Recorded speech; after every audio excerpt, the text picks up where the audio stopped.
Detroit Lions podcast. Powered by the Monroe County Reporters. Here are your hosts, Jason Harwood and Jacob Litton.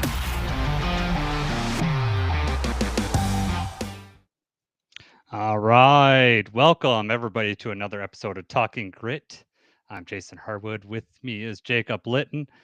We have someone joining us today, right, Jacob? I can't believe it's actually happening. We've been trying to set this up since, we started, and it's finally happening, and it's finally for real. So today I'm glad to have the senior editor from Pride of Detroit, Ryan Mathews, is here. Welcome to the show, Ryan. Oh, man, Jason, Jacob, thank you. Appreciate you guys getting me on. I don't know if you heard this on a podcast that we did recently, or maybe I just mentioned it in Slack, but I found a DM that you had sent me, Jason, saying like, oh man, like I really appreciated like the Good Morning Pride shows that you did with Eric. And it was like buried in my DM. So shout out Elon Musk. Great. Appreciate you burying those DMs for me. So I wasn't ignoring the DM. It was under like probable spam. Long-winded way of saying I'm happy to be on the show, guys. Thank you so much for having me on. I was That happens wondering to when you Jason were a going lot to... because he sends a lot of messages out to a lot of people. And it's not surprising to me at all that he got put in the spam folder.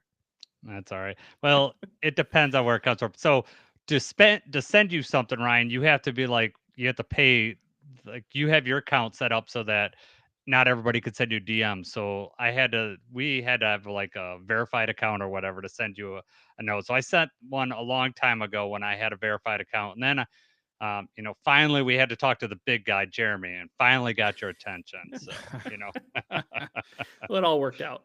It did. All right. Before we get on with our show, Jacob, when we have a new guest on, Jacob always likes to ask them, a question. So, Jacob, I'm going to let you start out.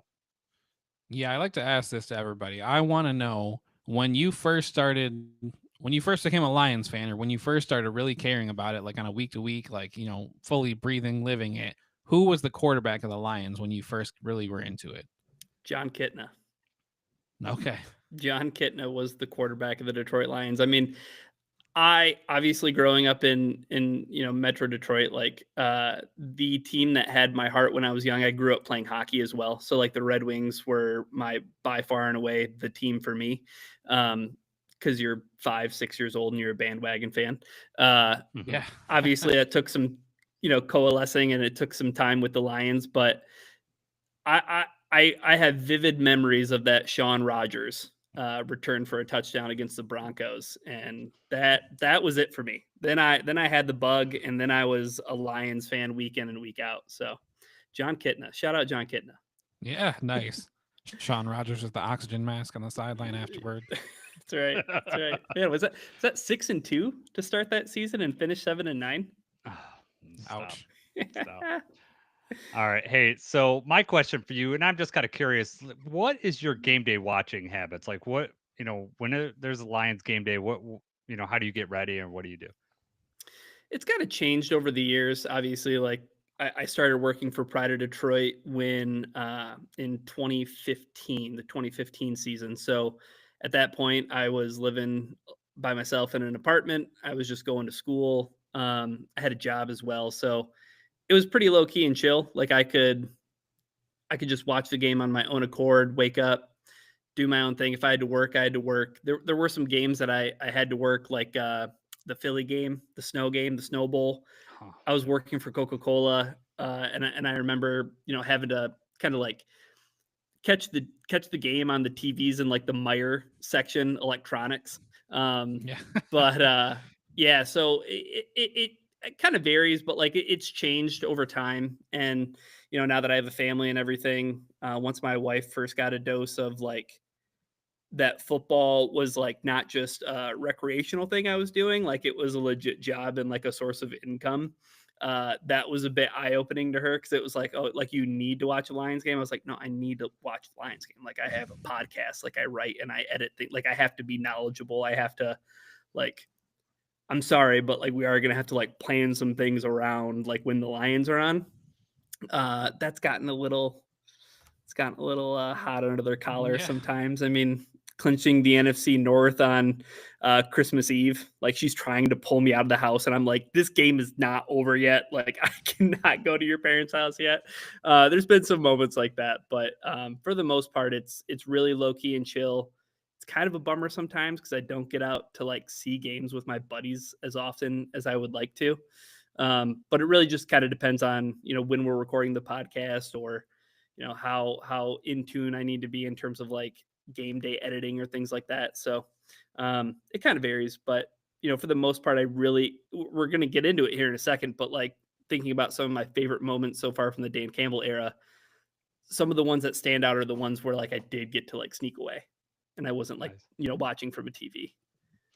You speaking to both Jacob and I about the family like dynamics and realizing now we don't get paid for us watching, so we don't have that excuse, but our families realize how important it is to us. And yeah, and and when I finally got my wife to give me season tickets, now she's like super into it. Like Yeah. we're talking about going to training camp, and it's going like we're going to the kids are going to Cedar Point the day before, and I was like, well, I'm gonna, it starts at you gotta get there at 7:30. We're gonna get up at 6:30, and I was like, I'll just go. And my wife goes, no.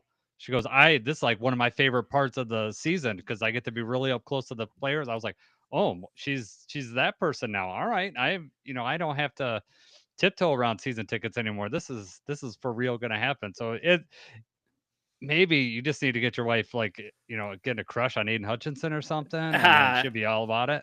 Yeah, maybe you know what? I think I've kind of gotten her into it a little bit. I know we talked about quarterback season 2. We watched the first episode last night, and and even going back to the first season, we watched that together. And we watch Hard Knocks as well. And she was like, if I had like this kind of access, I'd watch football all the time. Right. And it's like, yeah, I know. But at the same time, like you can't have all that access because, it is a chess game. But like your wife in training camp, right? Like it's just the personable element, right? It's getting to see him live up close in person and seeing that dynamic. It's much different than like snap the ball, 5 seconds of action, 40 seconds of resting, snap the ball, 5 seconds of action, so. Yeah, I don't want to be stereotypical about it, but it is for my wife. It is the story and the human aspect of it. Where for me, like, yeah, I'm interested in that stuff, but no, I am interested in the game, primarily, and my team winning or whatever. But so I don't want to come off as misogynistic or anything like that. But it is very obvious that she enjoys a different aspect than I do. But I'm just happy that she enjoys any part of it, that we could share that together. I mean, it's a pretty good deal. Yeah. All Can't right. relate, guys. I know. 17 years, and she will not let up. She will not watch. She doesn't want to be around. Any sports?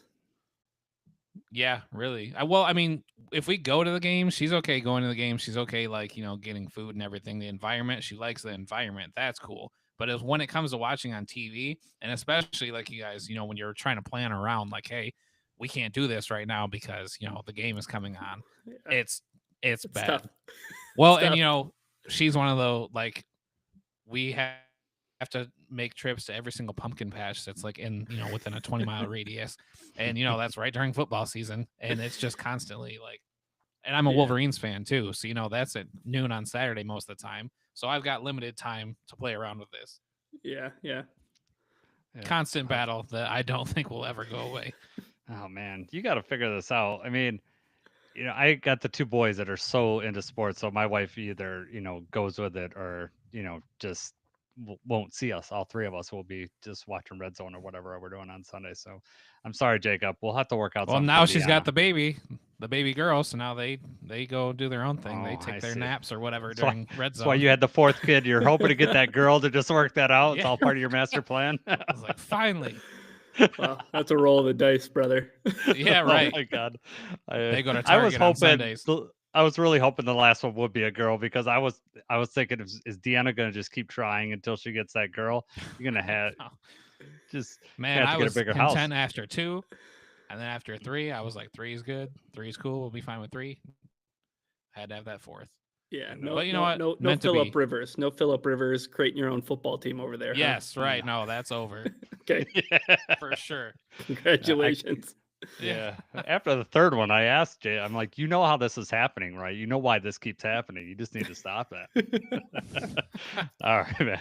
We've kind of gone off the rails here, but let's get into this. Ryan kind of led what we're going to talk about here. We're going to talk about our personal top 5 moments from the Dan Campbell era. Doesn't have to involve Dan Campbell. It's the Lions.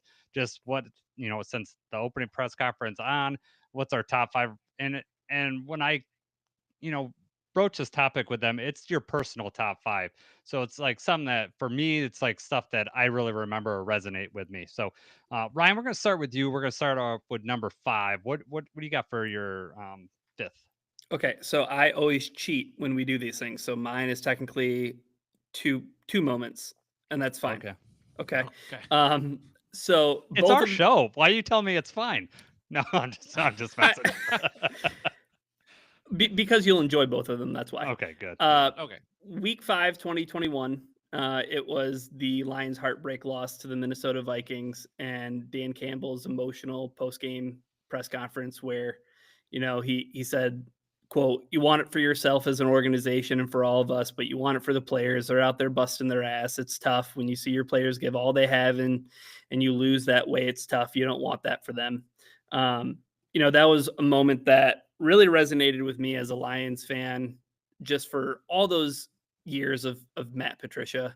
And it's funny how, those years kind of butt up against one another, but you had one guy who was one end of the spectrum and they just swung the pendulum so far in the other direction. And that was that moment where I was like, I don't care that the Lions are 0-5. I see enough on the field with the team that they have that he's throwing the kitchen sink at trying to win a football game. And I mean, at that point, I think the Lions had a couple of kickers kick career-long field goals to win games, whether it was that or the Justin Tucker game. It was just Dan Campbell doing the thing that he does best, being authentic, being emotional and showing that he really cares about these guys. So that's 5A. 5B is when they finally won in week 13 of that season against the Minnesota Vikings. And, that was the week that was just an emotional week because it was the week of the tragedy in Oxford, if you remember. So, the Lions players were all wearing Oxford gear, and Dan Campbell was wearing an Oxford Wildcats hat, and started his press conference, acknowledging the tragedy, and then again getting emotional about the football game and how much that meant to the team. And not that it was like their Super Bowl, so to speak, but just you could hear how excited he was for what was going to come next for the Detroit Lions. And that got me really jazzed and really excited, even though, it'd been a tough season. You guys experienced it too, but that was a win, that walk-off win, and you get the reminder of watching that first episode of Quarterback and Jared Goff and his wife, Kristen, being out on location. And like, there's so many subplot to that game. It was a great moment. It was a vindicating moment for us as Lions fans. It's like, awesome. You got the monkey off your back this year. Like, now let's see where this thing goes. Yeah, and Amon-Ra caught that touchdown too. He did. Was, another memorable moment. That was his first touchdown catch too, wasn't it? It might have been. I know that that was kind of the starting point of him like really taking off. Like those next few weeks, it was like the Amon-Ra show, and it was like, oh, okay, maybe they do have something with this guy. Yeah, right. 4th round pick gonna work out. Yeah. All right. Was that on your list, Jason? It was not on my list, but I love it. So okay. Is it on yours? Real quick, yes. So that actually is the number 1 moment that I have. Okay, was that awesome. first win against the Vikings. Yeah. And Ryan kind of stole my thunder with basically all of the reasons why it was so awesome. But just to add on, to what you were saying, like we had all those like 1 possession losses, and it was just, obviously we had went 0-16 previously. So to not have any wins, we all, and it felt different. We were being competitive, and it felt like we were, just need something to swing our way. So for that, last second touchdown, especially against the Vikings, But something that was memorable for me about that too is like, Goff throws that touchdown pass to Amon-Ra. They all go, they're celebrating the end zone, but Goff runs right to Dan Campbell. Yeah. Right? Like instead of going to the end zone with his teammates, the first thing he does is runs up to Dan Campbell and, like they embrace. And, it was obviously, the start of big things, bigger and better things for the Lions. So that actually was my number one moment. That's a great number one moment. Yeah. It really Love is it. because it really did set everything into motion. And I think that's another really cool part that tied in with that first episode of Quarterback, where it was, Jared Goff getting so emotional talking about like, I was at like the lowest of lows. And then I talked to Brad and Dan and it's like, wow, this is what it feels like to be wanted. Right. And I think to come through for, Dan in that moment and finally win that game, that's why he beelines right to that guy on the sideline. I mean, I think if Brad Holmes was on the sideline too, he probably would have ran to him next, Right. I think that little moment just tells you everything you need to know about the relationship that they have. And when when he bypasses the players and goes to the coach, it just tells you that he's wants to win and he realizes how important Dan Campbell was for Jared Goff. Knows that he saved his career because Sean McVay pushed him aside, right? I mean, Mhm. it's very clear. And when we've kind of hit on quarterbacks, season 2, episode 1, just a lot of those thought lines just come through there. So, Jacob, Mhm. why don't you tell us what is your number? You tell us your number 1. Why don't you tell us your number 5? All right, my number 5, I guarantee, is not on anybody else's list Okay. here. We'll So, see. and well, the reason that this was memorable for me, so this was week 1 in 2021. So this is the first Dan Campbell game. Okay. So this was memorable for me because this was not a good experience for me, but it was, the first game for him. So me and Jason both work for Meyer. As Meyer employees, we got free tickets. We did a lot of like COVID clinics and different things with the Lions. So we got free tickets for that first game against the 49ers. I was gonna say, yeah, it was 49ers, So I actually, right? It was competitive. Yeah. It was competitive. Well, right. It ended up being competitive. It was not early on, but so I got free tickets for me and the family. And you don't know this, Ryan, but Jason does. I have to be there well before they even start letting people in. Like I've got to be one of the first people that's in line when you get into the stadium. I'll check out my seats. I'll walk around. We'll eat. We'll do whatever. I've got to be there, way ahead of time. Well, I played flag football that morning, so I was already running behind. I go get the family. We head up to Detroit. We have to park like 20 minutes away, which also never happens. We're walking up to the stadium with like 10 minutes to go before kickoff. So it's already a nightmare for me because I'm like, I'm going to miss the pregame. I'm going to miss everything that I wanted to see. Yeah. Like as soon as we get in there, Trey Lance throws a touchdown pass. I'm like, okay, here we freaking go. Like this is not a great start to it. Yeah, right. One of the few touchdown passes he ever threw. But yeah, and then it got so out of hand. By the time we got to our seats, my wife gets up. That's like in the middle of the first quarter. My wife gets up and goes to get food. I don't even see her until maybe like the 2-minute warning, 2 or 3 minutes left in the second quarter. It's just chaos. It's opening week. There's people everywhere. And, Sure. My kids are both hungry. They were younger. It ended up being the first Lions game that they both went to, or that Milo went to, I think, at least. So it was memorable. The family's together. We're at the Lions game. We were getting blown out at halftime, and we ended up leaving at halftime just because it was too much. No. And that was something else that I don't ever do. I never leave early. I refuse to leave early of anything. I mean, I've been to Tigers games where we're down by like 15. And if anything, I'll be like, well, now I'm going to go sit up front as close as I can because all the other people already left. I don't ever leave early, but I left early this week. We actually ended up coming back and making a little bit more of a game out of it. But yeah, that was my one of the more memorable moments for me was just that first Dan Campbell game. And it's not on your list, right? Well, no, that is not on my list. That's correct. Oh man, I'm sorry that it's a bad moment for you, but I know it's a family moment. It's a happy moment because it's a family moment. The circumstances and everything, well, I'll remember that forever, but not for the right reasons. Yeah. That's funny.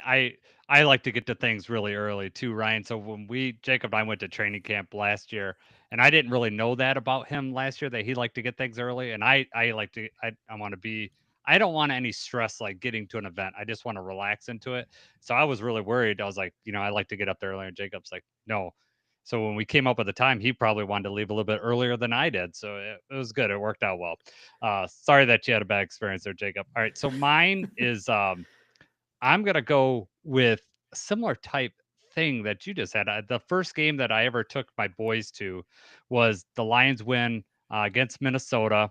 And it was the Penei Sewell when he caught that pass that they threw and got the first down. It's also JMO's first touchdown. So it was my first game that I took the boys to. I got the tickets through Meyer, I think, because we had at that time tickets were a lot easier to get because they were just Yeah. like they had just started like winning. And you know, before now I had season tickets so that we could go, but we bought that game. And the reason why it's kind of memorable for me is that Preston my oldest was so into baseball, like Tigers were his thing. And right around that time, he also got Madden, his first Madden video game. And so it was like this perfect marriage of like him playing the video game, he could learn the rules, and then we were at the game like when he really fully understood things, and he just became a huge fan after that. And so now it's a struggle with him what's more favorite, football or baseball. He struggles between it. During football season it's football, right now it's, you know, Tigers are playing well, so he's fully into baseball. So at that moment it's a similar type thing. Mine's more positive than yours, Jacob, but yeah, going to that Lions game, also seeing Penei Sewell catch a pass and then just kind of shoving the ball in his face. Like that guy tried to slap the ball away from him, and he kind of looked at him like, "What are you thinking? You can't get this ball away from me." But that's number 2 on my list, Jason. Oh, is it? Okay. Yeah. I have a great story about that. Good. You want me to jump into that right now? Yeah, might as well. Okay, so number 2 on my list. So that game, one of my best friends from college stood up in my wedding. He's like, "Hey man, I got tickets." Like, you know, he bought like a package of like 4 games or something. And he's like, "Come on down, like we'll have a good time." I meet him at MGM. We're sitting at the bar, kind of just waiting for the game starts. Like I wanted to go down to MGM because I hadn't placed a bet like physically, like a sports bet yet. So I was like, I just want to do it for the novelty of it, and then we'll get a drink, and then we'll walk over because we always like park at MGM and we'll walk to the stadium. But it was my first game that I had been to in the Dan Campbell era. We're sitting at the bar. He's like trying to get his tickets to load, and he's like, "Dude, the tickets like aren't loading. Like I don't know what's going on." And I was like, that's weird. Like try calling Ticketmaster or something. I don't know." Finally hits him up, and long story short, we're like walking to the game. He's like, "Well, we got to start like walking over there." Like he's on the phone with Ticketmaster, and they say, "Oh, it looks like your card wasn't charged for the tickets, so like we released your seats to be sold." He's like, "I didn't even get an email about it."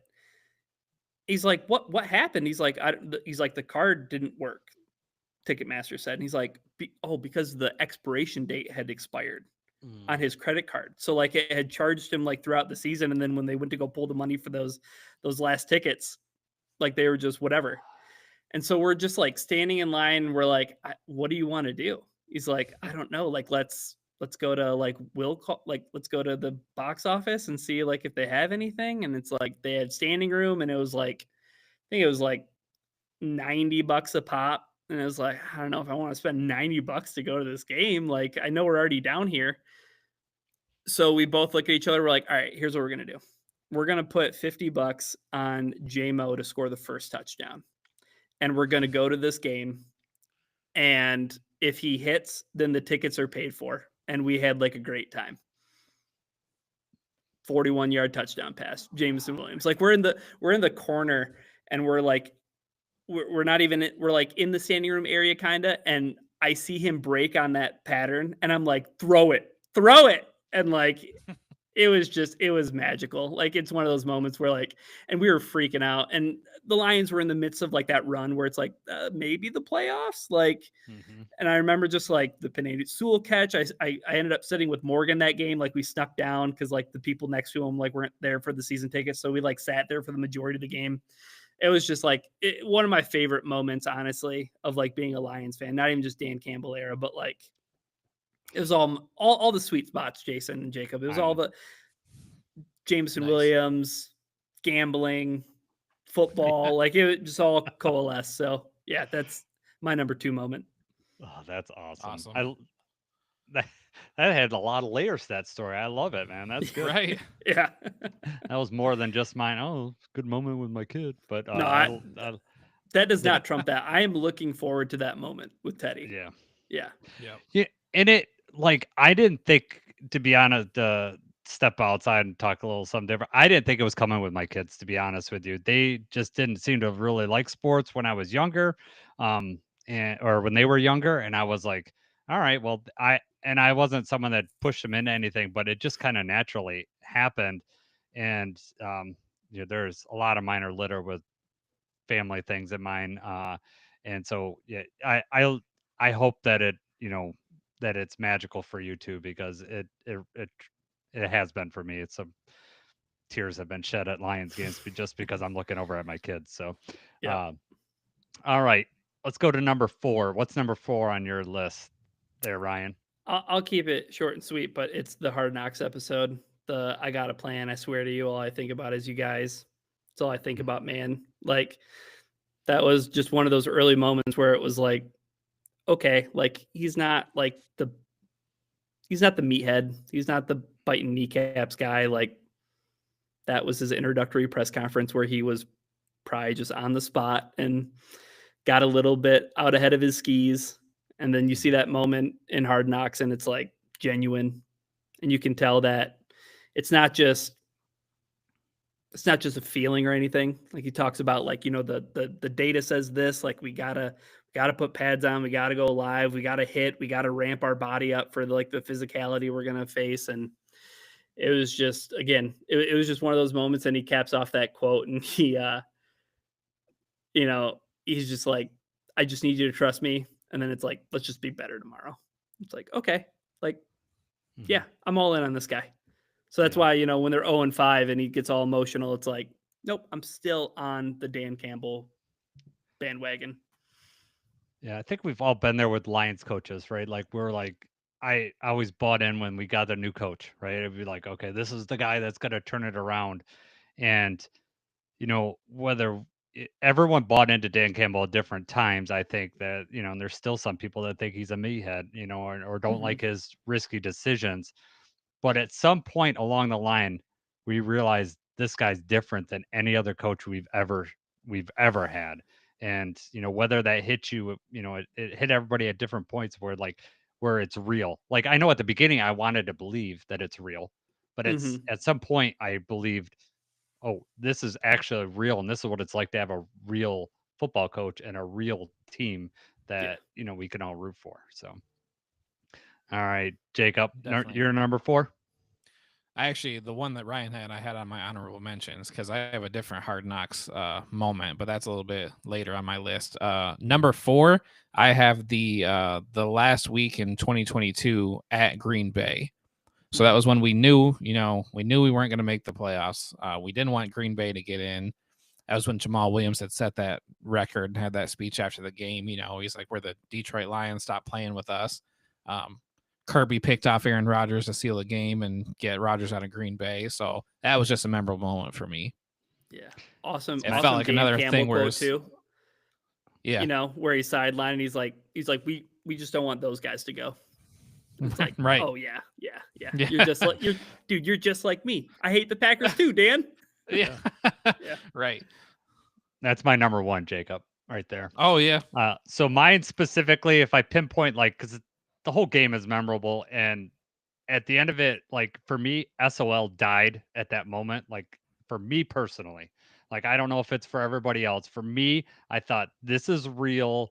Like he did something that we were not a prisoner of the moment anymore. Like the Lions came through and did something amazing. And for me, it was the game was over, and I'm just sitting there watching. They bring Aiden Hutchinson to talk. The crowd there's all these Lions fans at Lambeau Field, which I'm kicking myself for not buying tickets ahead, like 3 or 4 weeks ahead. Those tickets were dirt cheap on the secondary market because Green Bay was out of it, and that game was not supposed to mean anything for them a month ahead of time. It was, you could have went to that game for dirt cheap. That's probably why there was a lot of Lions fans. But for me, it was like everything became real, and like just having that moment, and like it just the promise of the following year. And it doesn't all, a great ending doesn't always translate to the next season, but I just had faith that the Dan Campbell was going to do it, that, we were just going to build on this moment. And so it was just me I couldn't sleep forever after that game. It was just watching it, and everything became real. I know for you guys, right? That's Mina Kimes came on your show after that, right? Is that night. So that has to be pretty memorable for you, just for that. But for me, it was just so proud to be a Lions fan at that moment. And I just, that will always be in my number, that till we win the Super Bowl, that's going to be my number one moment. It became real for me at that point. Yeah, and but it's so emblematic too, right? It's like 9-8. They didn't make the playoffs, but I mean that was the end of that 8-2 stretch, right? Like, you win 8 out of 10 football games. The 2 games you dropped to are that tough game against the Bills on Thanksgiving, and then then the stinker, the turd against the Carolina Panthers, right? Playing on concrete, I mean. Yeah, what a sham. But yeah, that's a great moment. Honestly, it probably would have made my list, but I just kind of wanted to circle some other like personal moments. Yeah, no, and that's what I've kind of wanted from the person, because if we went with the top 5 moments, I think there would be, we might have a very similar list, because we're gonna pick, and I'm gonna have some of those on there. But I wanted, like, why was it memorable for you? What was your personal, connection with it? But yeah, you're right on, Jacob. Was there anything more? I don't know if I cut you off, or is there anything more from that game that you wanted to hit on, or are you good? No, I'm good. I mean, that was pretty much just the same thing. It felt like we had finally turned the corner, and that, we were here. Like Jamal said, where the Detroit Lions stopped playing with us. I know. And that's crazy. That's the last thing he said as a Lion too, because he didn't get I back, know. And that'd take us down a different road. But all right, my number 4 is from last year when we beat Minnesota to go 15-2. But inside that game, I was at that game. Inside that game, DJ Ray Udig, he's the DJ for the thing, plays "Move Bitch" by Ludacris. Like, after we've got the game in hand, like, it's like we're still during the game. It's like third quarter, but it's like obvious that we're gonna win. He plays that song, and the amount of energy I felt, and like the crowd was just into it. It was like the perfect song for the perfect moment. And as someone that used to DJ, he had a perfect needle drop, and I loved it. And it was, I'm getting goosebumps right now just thinking about it. It was the whole crowd just singing it too. It felt like you were at a Ludacris concert. It was awesome. They just did that at Comerica the other day, didn't they? Yeah, Ludacris. Yeah, right. Yeah. My buddy Andy, who I went to that Vikings game with, he's friends with Morgan as well. And Morgan was like, "Dude, you want to go with me?" And I was like, I think I have to work. Like, I can't go. Like, I have to work. So like Andy went with him, and Andy texted me on the way home, and he was like, "I have never been in an atmosphere like that ever before." He was like, it was insane. So that's awesome. Yeah, inside that moment was Anzaloni's first game back from the broken forearm. And so like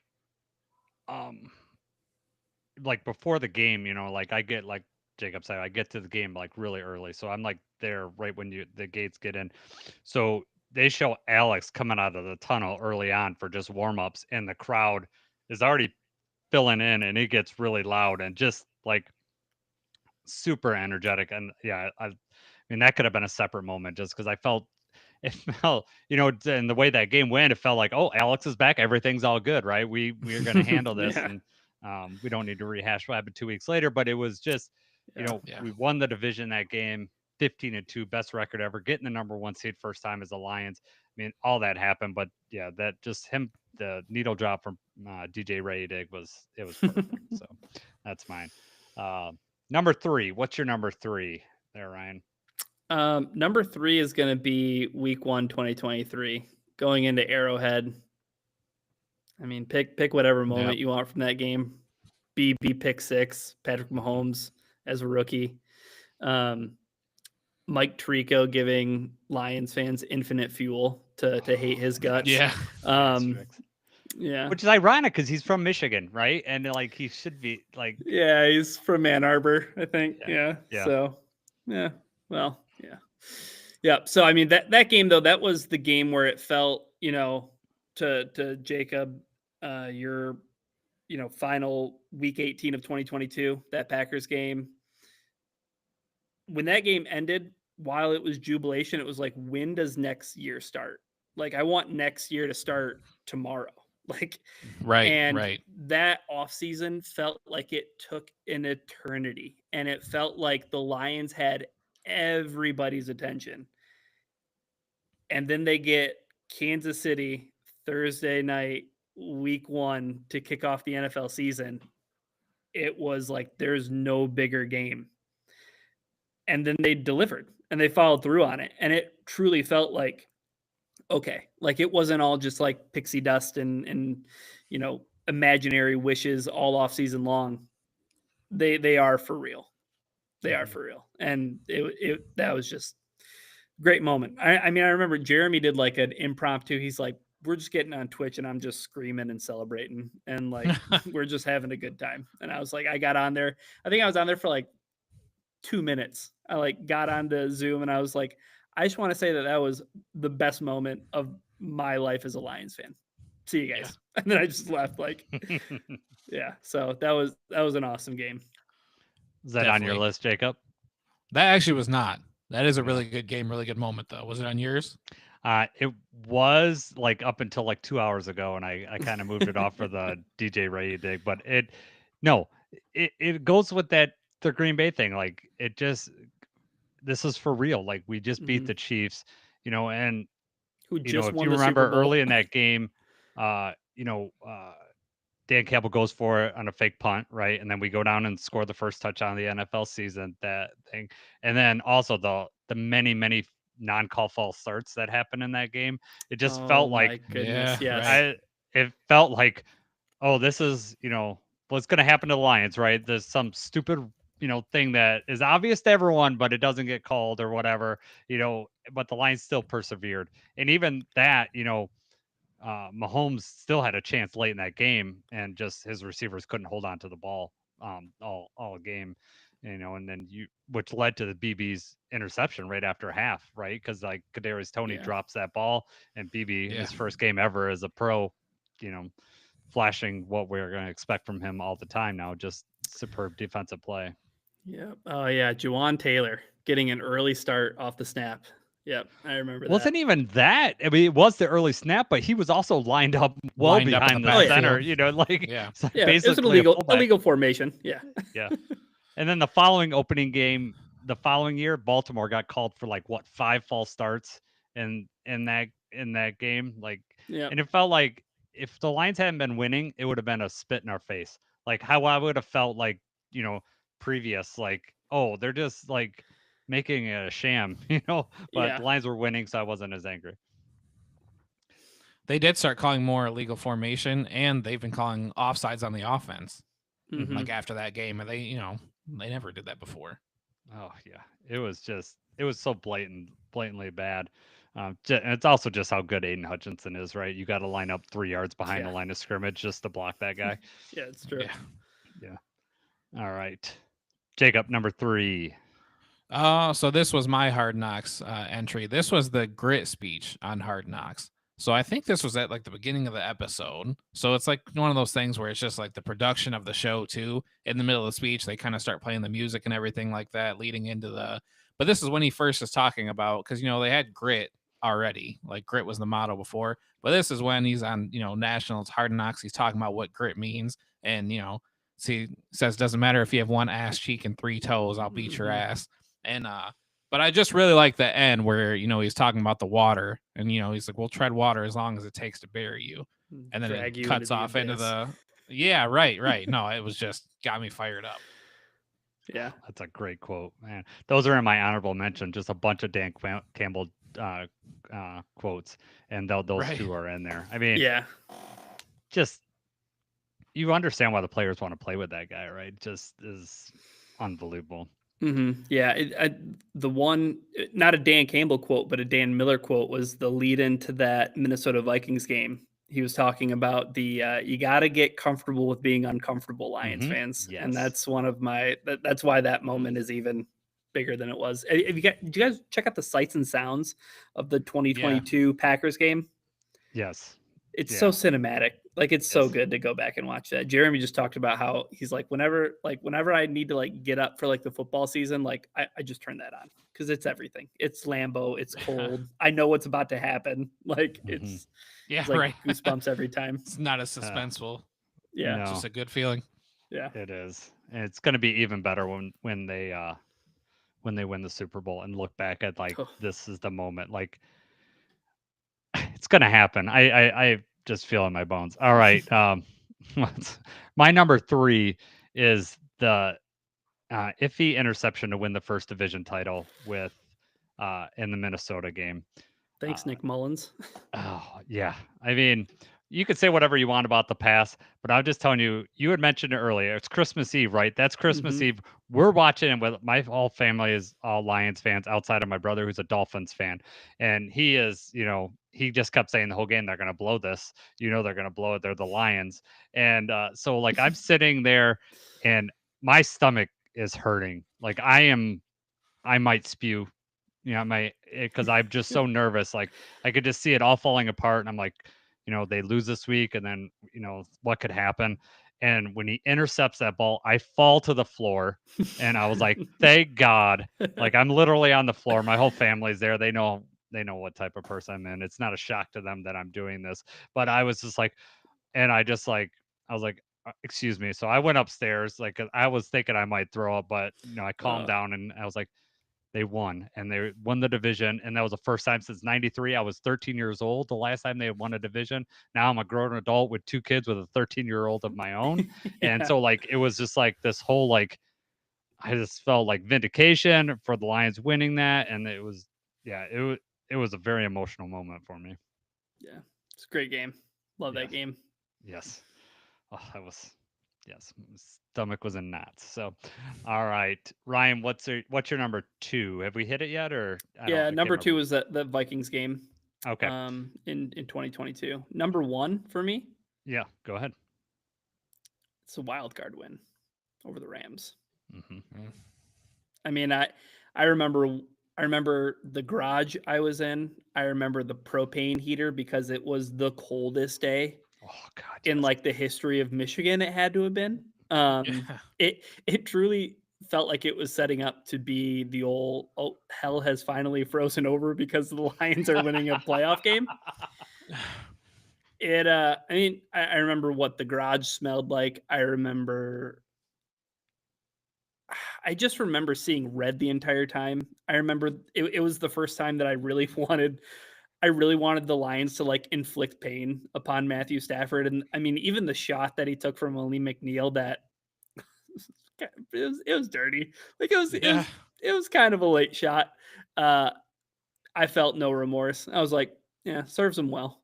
Yeah. It As he's lying there concussed, Ryan's like, "That's right."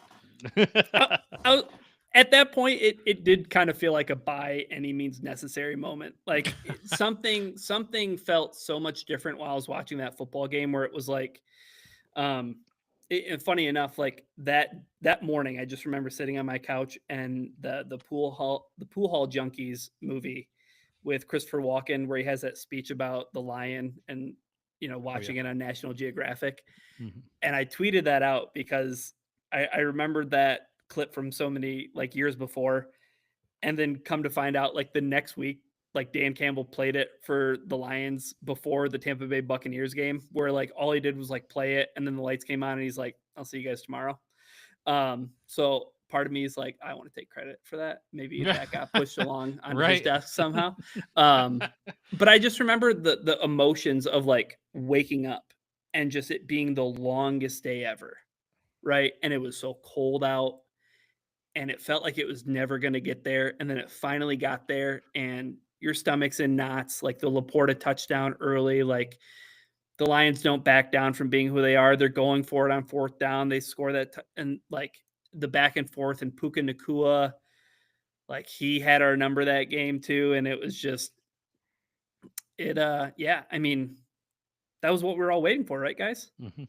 Yeah, Like 100%. we'd been waiting so long to see the Lions finally get over the hump, and it was really like it was extra poetic because it was Matthew Stafford and it was the Rams, and could only imagine how good Jared Goff felt getting one over on Sean McVay. So that was that was for better or worse. I mean, there's some ugly parts of me that game where it was like, I don't know who I am, but this needs to happen tonight because I can't wait an entire offseason for it to happen, or to have the chance of happening again. Yeah. It felt like it was going to happen. And it felt like the lead up, like, of course it had to be against Stafford. It had to be, this is the way it's got to go down. But in the end, it just made it all the sweeter. Is that on your list, Jacob? Yeah, that's my next one. That was my last. That's number 2. Okay. Absolutely. Just, awesome moment. Obviously, the first playoff win and everything. Dan Campbell says you're good enough for Detroit. Jared Goff afterward, all those storylines with Goff, Stafford. I mean, the story wrote itself, right? And we knew it was leading up to that. So everybody knew it was at stake. No, it was just unbelievable win, unbelievable feeling to actually win the playoff game. Yeah, it's my number 2 also. And I was I was there too. And when we were talking about family moments, my son after the game, and I probably said this on the podcast before, Preston looks out to me and he goes, "I'm going to remember this for the rest of my life, Dad." And Ryan, Waterworks. I was like, oh my God. I hug the complete stranger next to me at the end of the game because we were both like commenting, like our stomachs, like you said, stomachs and knots. But my memory from that game is getting there early before the game and it being packed. Like they let you in like 2 hours before the game. It was packed 2 hours before the game. I mean, I'm talking like everything, concessions, everything. It was just everyone was in the building. Like no one was there gonna wait, like miss any moment of that game. And so they were all there. And it was also the start of the Jared Goff chant. Like that was that before the game. As soon as he came out or the Stafford was like shown on the screen, Jared Goff chant come out and at that moment it was like you're one of us, Jared Goff, and Dan Campbell's speech at the end of it was perfect. You're good enough for Detroit, and it was like that. Like, he may be from California, you may be a California kid, but you get Detroit, and you've been through some hardships. You were discarded, and you're the guy now. And he talks about it in season 1 a little bit, like how special a moment is to be that guy to bring that to the city, and and that's why the Jared Goff chant happened. It was everyone knew how special that was for the city. And it was just more than just Jared Goff. It turned into something else. But it was, yeah, just the feeling of being in that environment was, and I know Jacob, you were at home watching it, Ryan, but you're going to remember where you were at, right? Like you've already talked about the smell and the propane. That's a great description, right? Like it was a seminal moment for all of us as Lions fans. Yeah. I mean, did you take great joy, Jason, in booing Kelly's kids? That's a ridiculous statement. And every time that Stafford came out, like he was with the whole team, he was going to get booed. And I don't know whatever Kelly thought that we were going to do, like we're going to cheer Matt Stafford in that moment. No, like you said, we want to bury those guys. We want to bury that team. No, dude, it was so unfortunate that was his return. That was, because right. they had the game in 2021, but they went out to SoFi for it. Right. That moment, he was public enemy number 1. It doesn't matter what you did here for 10 years, right? Like all that went out the window because this football game means way more than anything you did over those 10 years. And sorry, not sorry, no hard feelings. Like this is how it is. This is how it has to be. We've talked about that before. Once he retires, welcome him back with open arms. Everything that you did, we can think about. But I mean, if you're still an active I don't know if that's going to happen. You're the enemy right now. I don't know if that's going to happen at this point. Right. I think it will, especially if we get a Super Bowl out of this, whatever. I think that I remember fondly of Stafford, like the Browns game where he showed that ultimate toughness. That will always be in my heart. Yeah. And Jacob and I talked, a few episodes, and I'm kind of what your thought about this, Ryan. Jacob and I like Marvel movies and the multiverse. We want to know a multiverse where Stafford is with Dan Campbell and how that marriage happens and what happens in that world. I'm not wishing that to happen, but I want to see that story. I want to see that movie to see what happens with that. Yeah, the entire time Matthew Stafford was in Detroit, I vehemently defended him all the time.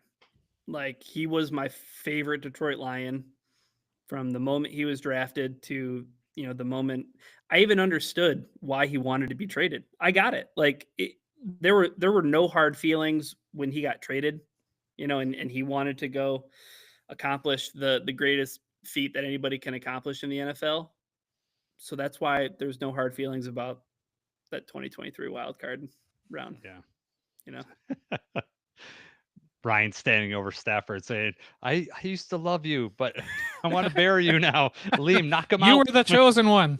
Yeah, that's Anakin. I knew good. Thank you for knowing what I was talking about. Liam had the higher ground, unfortunately. Yeah. Yes. All right, good. Nice. We got Revenge of the Sith. All We're right. all on the same page. Awesome. That's good. You guys are prequel Star Wars guys. I'm like, I'm the original trilogy. You remember the over here. original? I do. I was not. It came out before I was born, but like I had the VHS copies and watched those many times before the prequels come out. You guys probably prequels were like when you started. I think I was like 8 or 9 when Yeah. Phantom Menace came out because I remember going to see that at the theater. Yeah. Yep. Same. All right. Any honorable mentions that we missed, Jacob, that you want to hit on real fast before we move on Hang here? on, let me make sure. Oh, the quote where he says, if you're hunting us, you don't have to look far because we're going to be on your front porch when you open the door. Like, I love that one. Yes, that's on my list. I love that quote. Yeah. That's tied in with the Jamal Williams speech during Hard Knocks too, right? Like, if you're gonna be a puppy, like piss on the something. You remember that from Hard Knocks? I know what you're talking about, but I don't know the exact quote. Yeah. Let the big dogs eat, or like however he. Yeah. The only other Man, quote Hard that we Knocks haven't was a mentioned, gold mine for the Lions. Oh, it really was. Yes. Well, and for the country, right? They get to see him. Like we got to see it all through the press conference and stuff like that. But for the rest of the country that didn't see that, it was a gold mine. The only other quote that I had that we haven't mentioned is just last year. We don't live off the reputation, we live off the work. And I like that's a continued thing with the Lions. Like doesn't matter what we've done in the past, we have to work hard to get to the next thing. So yeah. Definitely. Jamal Williams' quote was, that's when the real champions come out. That's when a real dog comes out. Because if you go piss like a puppy, stay on the porch and let the big dogs eat. Yeah, there you go. Oh man, I love Jamal Williams, man. Yeah, I know. I'm really happy about David Montgomery being on the team, but the person I want the person on at the sidelines to be with us. Yeah. All right. So we're gonna move on to our second segment. The first segment went on really long, so maybe we'll shorten this one up a little bit. But there are 5 players up for extension next year for the Lions that'll be eligible. Well, one of these players is eligible now, but Brad Holmes has made it clear that he's not going to extend them this year. So the 5 players that we're talking about is Brian Branch, Jack Campbell, Jahmyr Gibbs, Jamison Williams, and Sam Laporta. Instead of doing these one by one, Ryan, why don't you just tell your 5 in order, and then we'll kind of just because of how long the first segment we'll not stretch this out. So tell us your 5 in order. Yeah, so I'll start at the bottom. So I'll go 5. I'll say Sam Laporta, and it's hard. Like I feel like you're kind of choosing who your favorite kids are at this point. Like Sam Laporta is super important. He's a key cog to this machine. Definitely don't want to see him go. At the same time, I think the Lions could do a great job of identifying more tight end talent and finding another tight end. And I'm not saying that he's disposable, but somebody had to be at the bottom of this list. Jack Campbell at number 4. Those two would honestly probably be interchangeable, but I think the Lions' long-term outlook at linebacker right now is why I put him at 4 and not at 5. Who knows what happens with Alex Anzaloni as he kind of ages out a little bit. Malcolm Rodriguez is a special teamer who I think can moonlight as, a defensive guy every once in a while at will linebacker. They just paid Derek Barnes. Obviously they play different roles. All these guys do, but Jack is still very important. And I think just by knowing that he was drafted in the first round at 18th overall, that Jack Campbell's an important piece to what the Lions do. So that's why I'm putting him at 4. Number 3 is Jamison Williams for me, just because Jahmyr Gibbs is on this list too. So Jahmyr Gibbs is number 2 to me, even though he's a running back. I think those two guys are the absolute secret sauce to what the Lions can do because of their speed, their positional versatility. They're both positionless guys. Going back to that JMO moment that we talked about in the first segment with that 41-yard touchdown catch. Well, his only other touch that season was in that Bears game on the end around where he scored the touchdown. He had one catch for 41 yards, one carry for 42 yards. He's very special and very unique. And I love the story with JMO too, right? Like this guy who has really grown up in front of our eyes, and we've seen him become not just the football player we were all hoping he would become, but also like turning into this man, right? And it's just a great story. But I have JMO 3, I have Gibbs 2, and talk about secret sauce. Brian Branch is arguably the most important defender on the Lions. I think you can make that argument. So that's why Brian Branch is number 1 to me. And it sounds funny, guys. They just paid Kirby, but they got to make sure that they take care of BB too. Mm-hmm. All right, that's good. Jacob, we'll get to you, and then maybe at the end we'll just kind of wrap everything up with any special points. But Jacob, why don't you go with your 1 through 5? Yeah. So mine, I also was just thinking about how much it's going to cost. So, you know, the dollars and everything. So I've got number 5. I actually put JMO at number 5. And that's fair. just, I like JMO and I want him to be on the team. You know, even right now, he's going to be expensive to keep. If he does take another huge leap forward, like we're hoping and we expect him to, then he's probably going to drive up that price to where it's just not attainable. The number 5 wide receiver right now makes $24.9 million on average, which is more than the number 1 position for any of these other guys on the list. Mm-hmm. So, Yeah. I mean, it's going to take some negotiation tactics there. Maybe JMO, you know, likes what the Lions are about. Well, I know he likes what the Lions are about, but, you know, I guess you talk about that hometown discount kind of thing. I just don't know that that's going to come into play, especially if he has another great year. It's going to be hard for him to leave money on the table when he knows he can get it elsewhere. So I've got JMO number 5, Sam Laporta number 4, Jack Campbell 3. Then I have Branch 2 and Gibbs 1. Mm-hmm. Okay. I just, you know, obviously running back and stuff like that, you don't know. It's not at a premium like it used to be, but I want to keep Gibbs on the team. Do I want to pay him Saquon money? You know, no, not really, but that may be necessary. That's also cheaper than it would be to pay JMO at a discount. So that's just what the thought process is there.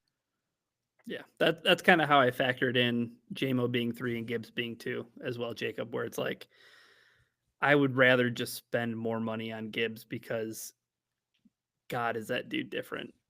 Yeah, right. Just huge asset. Mm-hmm. All right. My number 5 is Sam Laporta. And it's so funny. It's like you read my list. That's like, there's a lot of tight ends that we could probably draft. He's probably the easiest one to replace out of this. Not easy to replace, but easier to replace. And also I said, these are exceptional talents. It's like asking you to pick your favorite child. Exactly what you said. So Jacob always accuses me of reading his Google Doc ahead of time. I'm accusing you of doing that to me, Ryan. My number 4 is Jamison Williams, and it's the same logic reason for that Jacob said. I think he's just going to be too expensive. And I think when you're looking at what you want to keep and what you can't keep, that maybe if he's having the year that John Morton is talking about, Amon-Ra is talking about, I mean, the words that they're using are very exciting when it comes to JMO, like what the expectations are coming this year.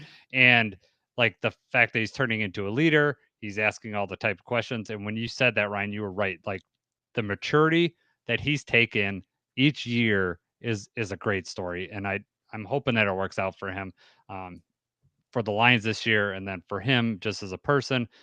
But what that means for him with the Lions in the future, that could take a hit because of, you know, the ascension. Financials. The hardest thing to navigate in the NFL is the salary cap, even though some people think it's not real, right? Yeah. But yeah, like with the JMO thing you just said, like, love for him to ball out this year. I'll be a fan of him no matter where he goes.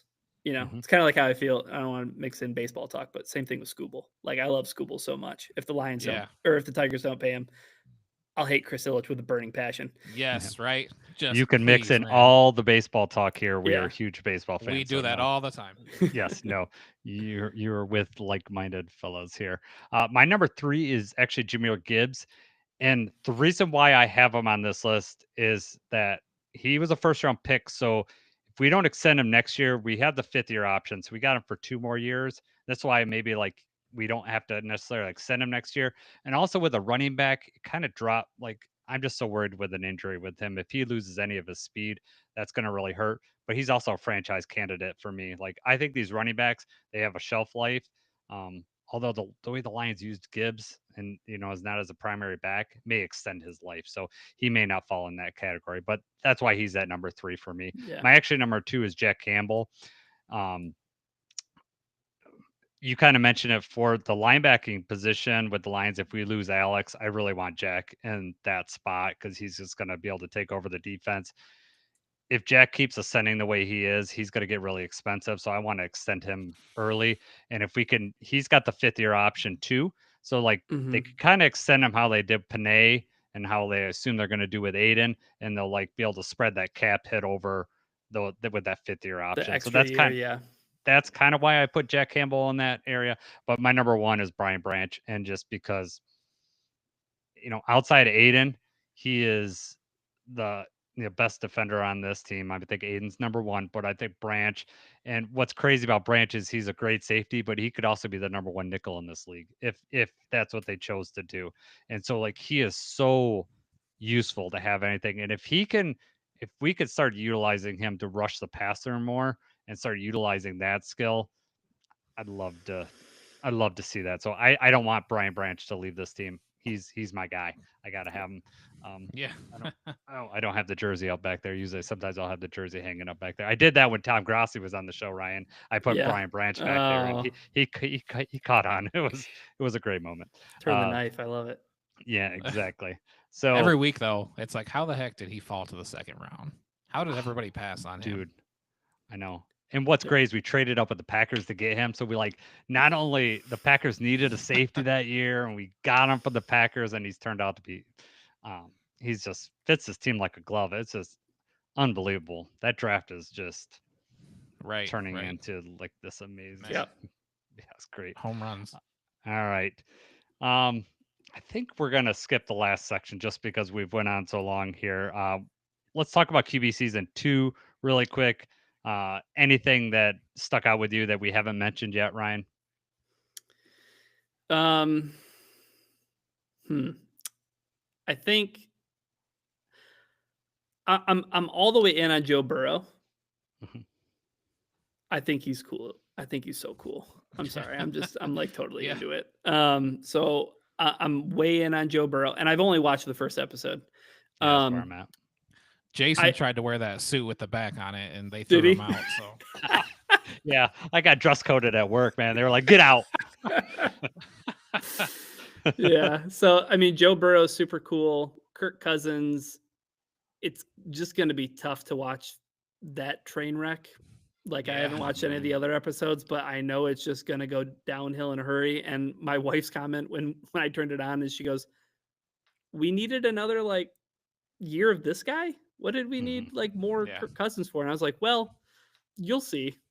It's gonna make for good TV. I don't know how they knew that, but yeah, but geez, man, coming right out of the gate, it's like I'm heading down to Antigua to get stem cell injections and like the Achilles and the great clip stuff. Like Kirk Cousins, can you? I think that was like the first or second thing he said was the great clips. Like, oh my god, can you make it any harder to like you? Yeah. Like, you know what? Like you're like, I get you're trying to be one of us, but it feels like you're a it's like you're a skinwalker. It feels like you're not an actual human being.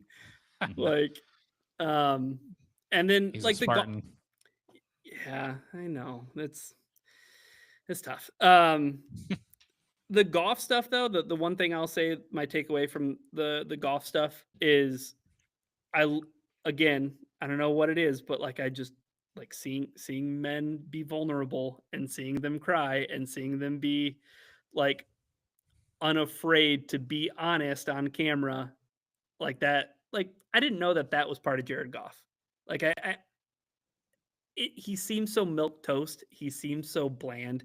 He seems so, I watched the season of Hard Knocks with Jeff Fisher, and he didn't know where the sun rose and where the sun set. And I was like, who is this Cali boy? Like, I don't get the appeal. Like, I think he's such an average quarterback. And yeah, I'm all the way in on him. Like, I think the Lions can win a Super Bowl with him.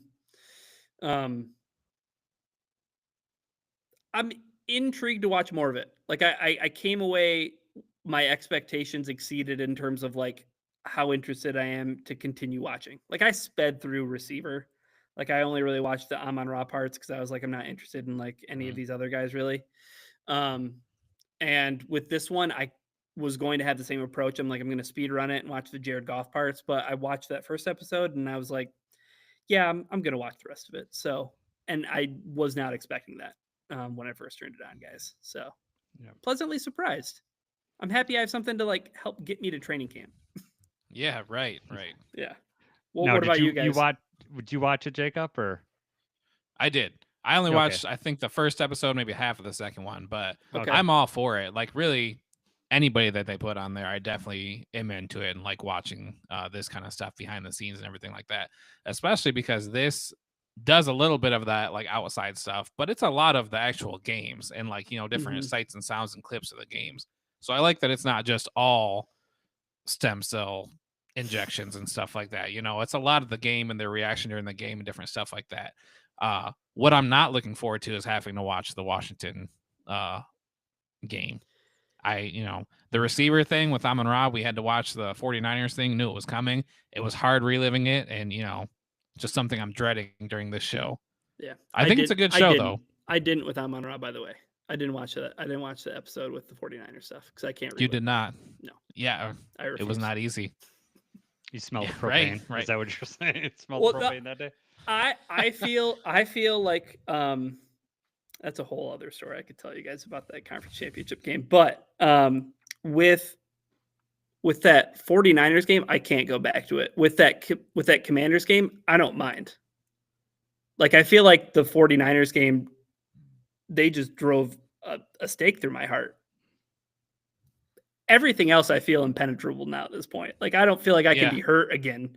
You know what I mean? Right. So like that Commanders game, even in the moment, can't be like hurt, was like already dead inside. Right, already dead inside. Like frustrated would be the only word I could use to describe that game. Like I wasn't heartbroken. I wasn't like, torn apart or anything. Like it was like, what a bummer of a football game. Like that was kind of like my walk away. I was like, whatever. That 49ers game, I had to go walk the dog for a while.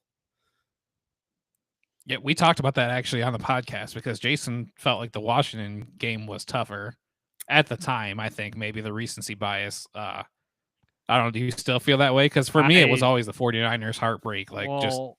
Here's the thing. Like in the 49ers game for me, it was that there was a promising future ahead, and we kind of had already, like, I don't want to say playing with house money. I don't like that term at all, but the Lions lost on their own terms in that game. Dan Campbell went for it on fourth down, and I'm totally fine with it because that's how we've got to that point. The ball bounced the wrong way. And Gibbs fumble. fumble. Kindle Vildor's face mask. Like it was just like a house of horrors. Whatever could have went wrong at that part went. And so but I still felt like promising. And then if you remember, right after that Ben Johnson, we thought he was going to leave, and he came back like within like 2 days or something like that. So like positive feelings were, for me, like looking back on it, positive feelings already happened at that point. So I was like, I could look towards the future. If the Lions this Dan Campbell thing doesn't work out and we don't win the Super Bowl, you could look back on that, and that maybe I'll have different feelings in the future. But as of right now, we had the number 1 seed. I was also at the Commanders game, which was tougher. Just dealing with the emotions of my boys and, them wanting to leave like in the fourth quarter. But I personally, like during that game, like we went through like the stages of denial, like during the actual game, like you just came to terms with it. But yeah, I don't know. For me, it was personally, but it might've been just because I was there But also, like 2 weeks before I was at the Minnesota game, Alex has come back. It looks like our defense had turned the corner, and it Highest to looks like highs. Yeah. it looks like we were just like, okay, our deep, because like if you look back at the stats, like when Alex left, that's when a lot of things really started to go bad with the defense. Alex is back. We played really good. Now that might have been a Sam Darnold thing or just the way things fell that game, whatever. But we just didn't have an answer for Jaden Mhm. Daniels the next game, and they played the Lions game really well. They went for it on fourth down, and they did what we do to teams. They did it right to us, and we just couldn't get any pressure on the quarterback. But we have Aiden back, and that's going to be different this year. But the thing that I took away from episode 1, a couple things. My first one was I was surprised Jared Goff was so open about the Sean McVay thing about he made the comment of like there wasn't a maturity there. And I've listened to a lot of Jared Goff's things, and that was like he's usually really tight-lipped about like Mhm. that. Like, and I don't know if it's because of time or the situation or what happened, but that was the first time for me. Maybe I missed it in the past. I don't know, but he said that they didn't tell him about anything about that, and that there was a maturity issue there. And so like that shocked me a little bit, that statement from him. Yeah. Yeah. Not that it happened that way, but just the fact that Goff was so honest and That open he about it. acknowledged it and said it Mhm. openly. Yes, right. I found that. So Jacob and I think talked about this before. See what you think about this, Ryan. We take Kirk Cousins out of there and we slap Matt Stafford in this thing. And when we have Matt, then you have that angle. The only reason we don't like that, and see if you can guess why we don't want Matt Stafford in there. Starts with a K, ends with a L-E. That's correct. Yes. Yeah. Yeah. Mhm. That would be Nice. the only thing. Lock and step. The second thing that I watched episode 1 with my wife, and Christina, Jared Goff's wife, gets up there, and obviously she's gorgeous or whatever, and so I'm feeling self-conscious about that. Or whatever. Kirk Cousins' wife gets up there and she looks more, I would say, normal, like real life human. So that I just made the kind, like I was just feeling awkward, and I was like, well, rate your quarterback hotness out of the 3 guys. Jacob, I'm going to throw it to you. Well, who do you think she put as number 1? Oh, she put Burrow number 1, right? Oh, she did put Burrow number 1 too. Yeah. Yeah, Who's number dude, 2? I'd put Burrow. She number put Goff 2, and then Kirk We Cousins know 3. you put Burrow. You already opened it up with that. You're got a man crush on Burrow, man. I do. Jacob, did you like when they showed like when Burrow shaved his head and like dyed his hair blonde? Did you like that? Like that they showed that? Yes, right. That was cool, and they talked about how the other kids did that. They showed the kids, pictures and everything. yeah. Like, yeah. Hey, I've of been when there. I did that when I was in my 20s when Eminem dyed his hair. I actually dyed my hair. I bleached my hair one time. Did you bleach your hair ever, Ryan? I had blonde tips. Did Yeah, you? right. See, Yeah. That reminds me of a Brooklyn Nine-Nine moment. He's like, I don't know where the tip of me begins and the tips of the tip. Oh my god! That's a great. It was a great show. That is a great show. Good. Well, Star Wars, Brooklyn Nine-Nine. We got to hang We're out, good. Ryan, because you like all the cool stuff. All right. Yep. So I'm gonna continue watching QBs. I'm gonna watch the whole thing. My wife likes the whole thing, so I don't really have an option to skip through with just the golf stuff. But yeah, I'm looking forward to it. Yeah. But I think the lesson to learn is you do not want to be an Atlanta Falcons quarterback on the quarterback show, because season 1 had Marcus Mariota, and You do not. No. Oh God. I think the lesson is you don't want to be an Atlanta Falcons quarterback. Period. Yeah, hey, there you go. Yeah. Yeah, we can go back to Michael Vick and even go into that, right? Oh man, you're talking about arguably my favorite football player of all time. Vic, yeah. I mean, he's the guy who got me into football. So Really? yeah. Like Madden when he was 2004. at college, like did you see him when he played Virginia Tech, or was it started with the NFL? So like obviously I remember highlights and I remember the hype and him being the pick and everything. It was that playoff game in Lambeau. Okay. Like you want to talk about like a cinematic moment, and yeah, just watching that game, I was like, oh man, football is awesome. And like Jeremy always busts my balls about it all the time, but like I definitely have a type when it comes to quarterbacks. Like I love Lamar Jackson. Like I love The opposite of Jared Goff. Yeah. So like then my Lions fandom really takes off. Big Mike McMahon fan. Like I love Nice. I love my quarterbacks who can move. So Yeah. yeah. I had a Dante Culpepper jersey. Not Oh, ashamed really? of No. it. Oh yeah. Oh, Like yeah. a Nice. Lions Culpepper jersey, or A Vikings Culpepper jersey and then a Lions Culpepper jersey. oh god, Mm. he Oh, yeah. had a divisional opponent. Quarter. Oh man, that's rough. That's tough for me to swallow there. I But got around. yeah, Oh, trust yeah. me. Yeah. Dude, I have a graveyard. I have a I have a Boss Bailey jersey. I have a Kevin Jones jersey. I have I love Kevin Jones. Teddy Yeah. Lehman jersey. Oh yeah. Mm-hmm. Yeah. Second round pick. All right. Yeah. I gotta Yeah. see what year Boss Bailey was drafted because that was the first like draft I ever remember like looking. Yeah. I think that was is that 04? I don't know. That have to was look into that. 2003. So that was Charles Rogers and Boss Bailey. Oh, Charles Rogers, man. Oh, Oh man. all right. They had We're only- commercials with Charles Rogers on it. They had like draftees that had like commercials and stuff before that was like training camp things. I remember Charles Rogers on a commercial. So much promise. That broken collarbone in Denver. I know. Yeah. Yeah. Well, and other Man, things that came yeah, up, but Yeah. yeah. Well, who was so Charles Rogers' first game? Who was the other rookie wide receiver in that game that had his coming out party? Do you guys know who I'm talking about? Oh, is this part of the blitz? No, it is not. I was but like, it just because this came is up. a tough question. No. Do you want me to tell His you the first team? game with the Lions. No, it was not a Lions. It was who we were playing that game. It was Charles Rogers' first His game. first game with the Lions. You're saying the other team had a rookie receiver. That season, Charles Rogers' first game, but it's also another rookie in that class. First game, he wasn't Well, it's highly not coveted. fair for me because once I had the draft up and I see who was picked right behind him, so I think I know. Let's see, Ryan. I'll tell you. Do you want me to tell you what team it is? Yeah. Cardinals. We played the Cardinals. Anquan Bolden. Yes, that was Okay. it. He had. I think he did. Jacob, you could look it up if you got it right there. It was like he had like almost a couple hundred yards receiving in that first game. in who his is very this first guy? game. All is forgiven because man, I loved Anquan Bolden in 2016. Mm-hmm. That was awesome. He was the awesome Yeah. big slot guy. Yes, I liked him too. I just really wanted. He just seemed like a good guy. He would be obviously he's too old now, but he just seems like he'd fit even on this squad. That 100%. type of player.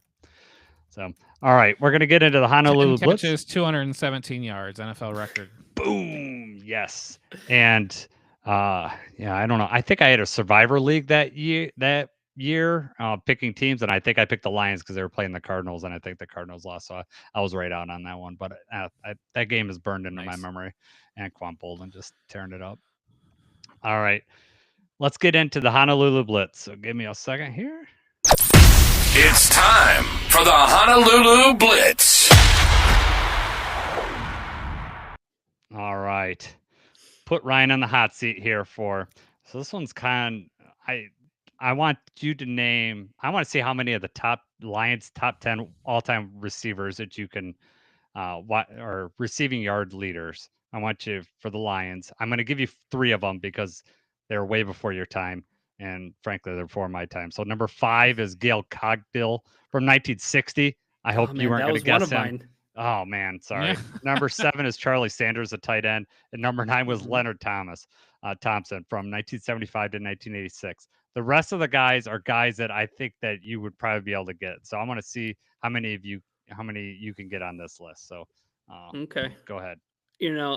I may have had an outside chance of getting Charlie Sanders. I know Eric Okay. Ebron's not going to be on this list, unfortunately. No. Calvin Johnson, Just missed the cut. Obviously, number 1. Yep. Herman Moore. Number 2. Trying to think of some guys who just like stuck around for a while. Like, is Johnny Morton on that list? He is number 3, actually. Okay. Yeah. You're Yep. going right in order. Yeah. I mean, that's just like as I'm entering fandom is like Johnny Mhm. Morton and Yeah. Matt Yeah, Millen right, calling right. him some words that we can't say on air. So we got Calvin, we got Herman, we got Johnny's number Johnny 3. Morton. Is Amon-Ra St. Brown on that list yet? He is. He is He's number gotta be. 6. He is number 6 on this list, right? So, and basically, if he has another season like he's had in the past, he's going to be number 4. So he'll pass number 4, who we haven't said. Number 4 was a Herman Moore running mate. Perryman? Perryman's number 4. Yep. Okay. So I gave you number 5. So and I gave you number 7. So you're all the way up to top 7 are already on there. And we have number 9. So you're just missing 2 guys. Oh man. And these are definitely these are definitely 2 guys that have been in your You know fandom. these names. Yes. Is Roy Williams on this list? He is not on this list. Okay. No. It's unfortunate. Mhm. The memories. The memories. Okay, so let's go. Man, I'm on the spot now. Especially you're like, oh, these are 2 guys you should definitely No, get. it's all right. Let's go wide receivers. Not Nate Burleson. Nope. No. No. Can you give me a Love hint? Nate though. Yes, I will give you number 8 on this list. Is not you might hear him call some preseason games. He started last year. Oh, Golden calling Tate. Golden Tate's number 8.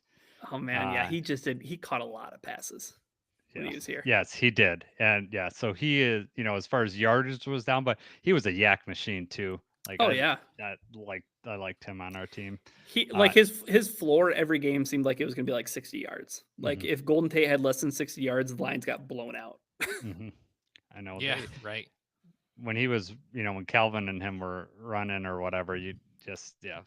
perfect guy to have the opposite. All right, number 10 had 2 stints on this team. 2 stints on this team. When they brought 0 back, he was the first one to wear 0. Yeah, it's a good clue. Oh, Marvin Jones. Hey, Yeah, buddy. Marvin Jones. Yeah. He's number 10. Nothing bunt cakes. I love it. Yeah. All right. That's good. So you flew right through the list. So the last 2 you needed a couple hints on, but that's pretty good. So All real quick though, like we on the podcast on Monday this week, I saw this on my timeline. The top 10 quarterbacks in Houston Texans history in passing touchdowns. That list would blow your mind. If you guys want to go down, that rabbit hole after the show. The top 10 Houston Texan quarterbacks in passing touchdowns is a wild trip. People that you forgot played in the league, or people that you just didn't even realize played for the Texans? A mix. Yes. Okay. Yeah. Nice. Guys who are there for a cup of coffee that are on the list. Yeah. Yeah. Well, you think about who's been quarterback for that team. It's been. Could you name number 1? I'll give you a hint. He has better numbers than Eli Manning. Played at the same time as him. And I'll give you a hint too. Is it Matt? Is the first name Matt? Yep. Schaub? I couldn't think of his name. Matt Schaub. Yeah. Schaub. Yep. Yeah, because he what was he? He was back up for who? Like for Vic. Was it? Yeah, for the Falcons, and they went over there. Yeah, I remember that. And then was Carr at the same time? Like when they had David Carr? They were transitioning at that point. Yeah. I think David Carr number 1 overall, and he is just. Yeah. I mean, to start that franchise, their history in 2002, right? So pretty young franchise. So there's some names on there for sure. So man, Davis Mills in the top 10. He is. Yeah, I figured. Yeah, so. Well, that tells you all you need to know about that list, right? Yeah, that he's in there. Yeah. All right, man. Question for you, number 2. The second question we have: Jared Goff. Does he have more passing yards with the Lions or the Rams at this point? I'm gonna say with the Rams. Okay, you're right on there. What about passing touchdowns? More with the Lions or the Rams? See, that's tough because Todd Gurley scored a lot of touchdowns and David Montgomery scores a lot of touchdowns. I'm gonna say Lions. I'm gonna say it's a trick question. You're right. So Lions. So he's passed for 60,887 for the Lions, 18,171 touchdowns, 115 for the Lions, and 107 for the Rams. So he has more touchdowns, but Pretty close. less yards, but that's good. All right, our last question, and the reason of why it's on there is Happy Gilmore 2 comes out in a couple weeks here. So I want you to name your favorite Adam Sandler movie. I don't know if you're an Adam Sandler guy or not. I'm a huge Adam Sandler aficionado, right. so like this is a really tough question. I have an Right. answer. It depends on the mood I'm in, honestly, for a Sandler movie. Like if I'm looking for classic silly Sandler, I'm putting in Billy Madison like 9 times out of 10. Okay. Just so many quotes from that movie. I think we're all of that generation that like we always quoted movies, right? Mhm, Like that yeah. was the thing to do for so many years. And there's still a Yeah. buddy at work that it'll be the middle of a long school week, and he'll be like, "What?" I'll be like, "What day is it?" And I'll say, "October." Like when Norm Yeah. Macdonald and they're all drunk Mhm. out by the pool and stuff. Yes. Nudie magazine day. Nudie Yeah, magazine. Billy- Shampoo goes on first and cleans the hair. I mean, Farley's incredible in that movie. Yes. Like, I mean, Yeah. Doyle rules. That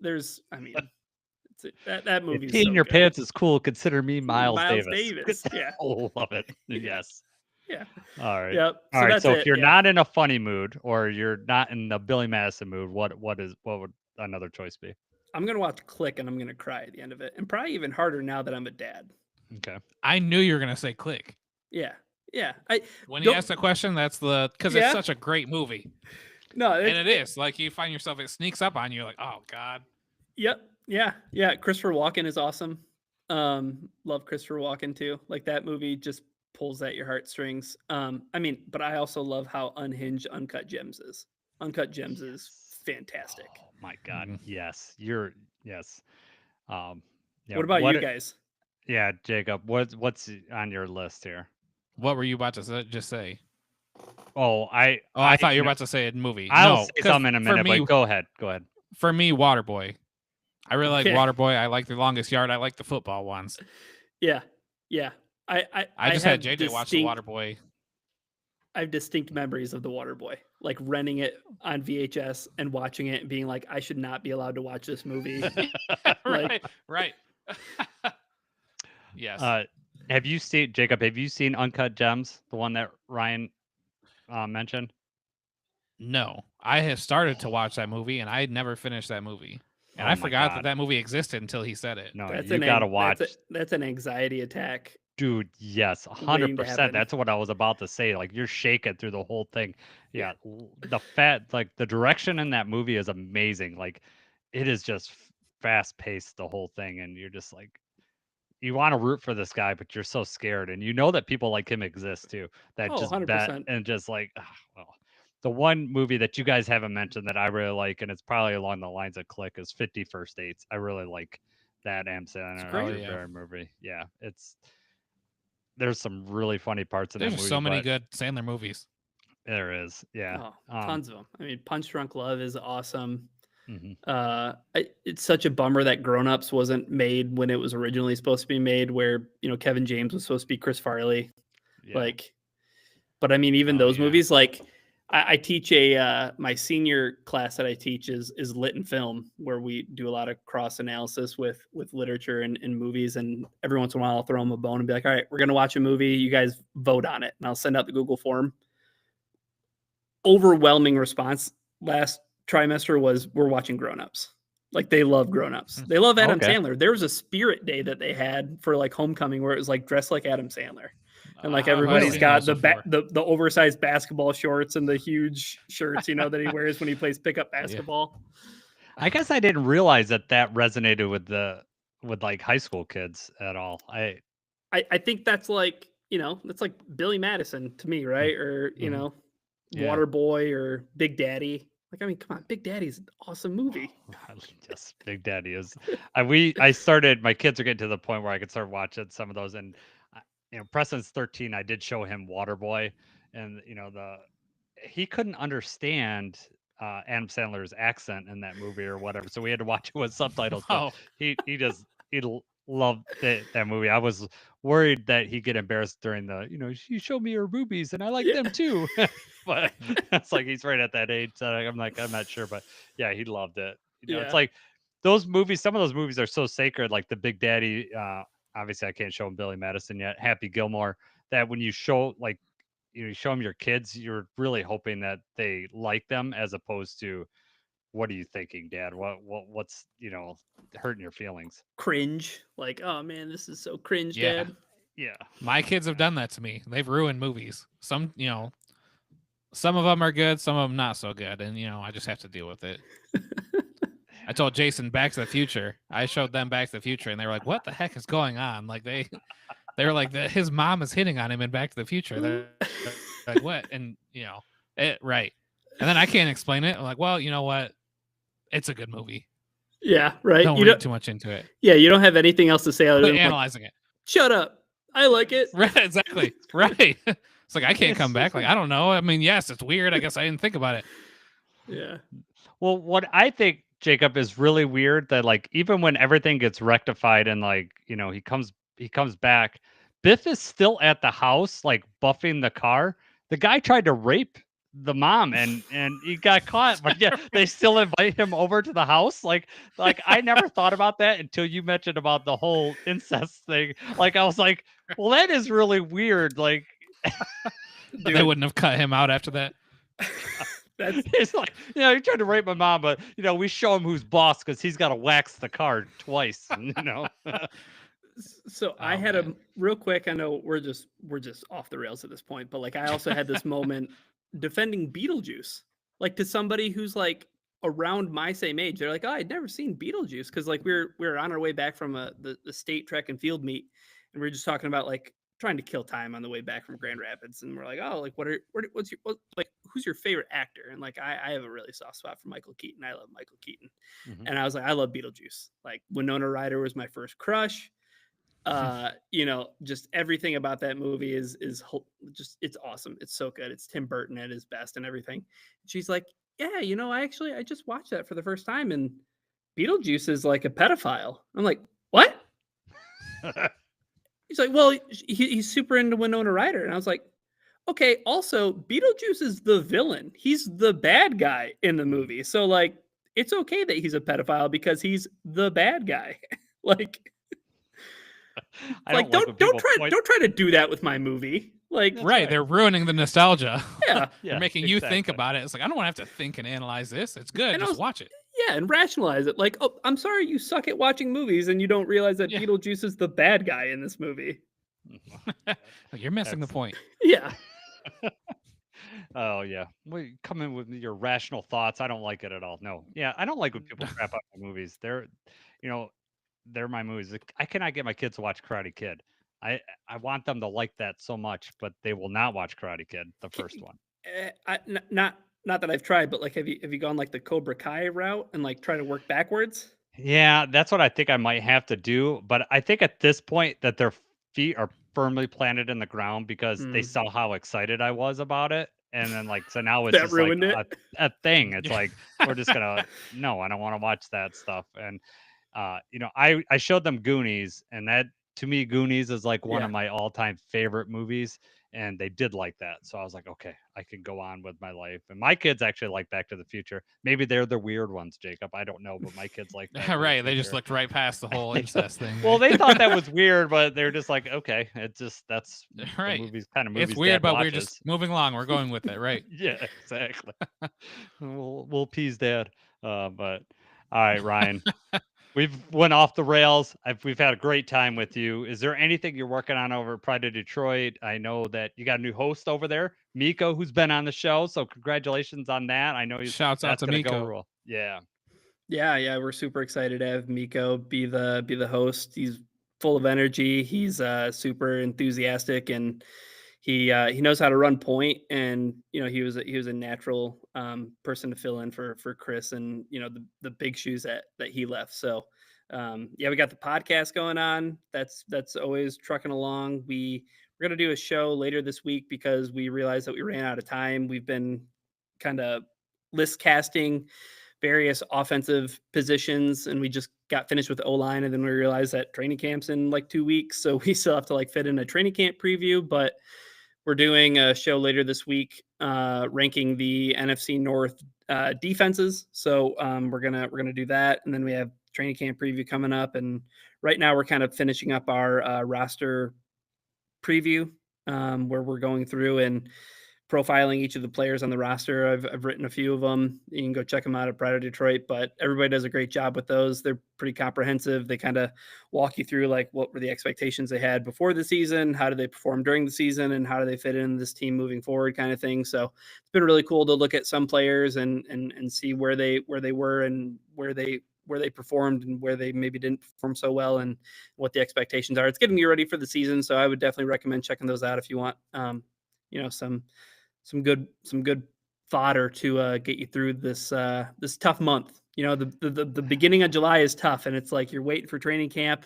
I think that might satiate you. So Yeah, it is tough coming up with. I know from the podcast perspective, it's tough to fill that time, but obviously, Ryan, you did an awesome job, and we did more than fulfill time right here, Jacob. So, is there anything else that you Yeah, want to right. talk about, Jacob, before we head out here? No, just Ryan. We appreciate you coming on. Jason finally got you over here. He didn't scare you away, so we had a good time. yeah, dude, awesome. I told you guys I had a hard out, and I didn't even care because I was like, Yeah. oh, we're talking about Adam Sandler, and we're talking about Yeah. like a bunch of fun stuff. So I had a great time with you guys. Right, Thanks for having me right. on again. All right, cool. Well, check us out next week. We'll be back on Monday, and thanks again, Ryan, and for Jacob, I'm Jason. Let's go Lions.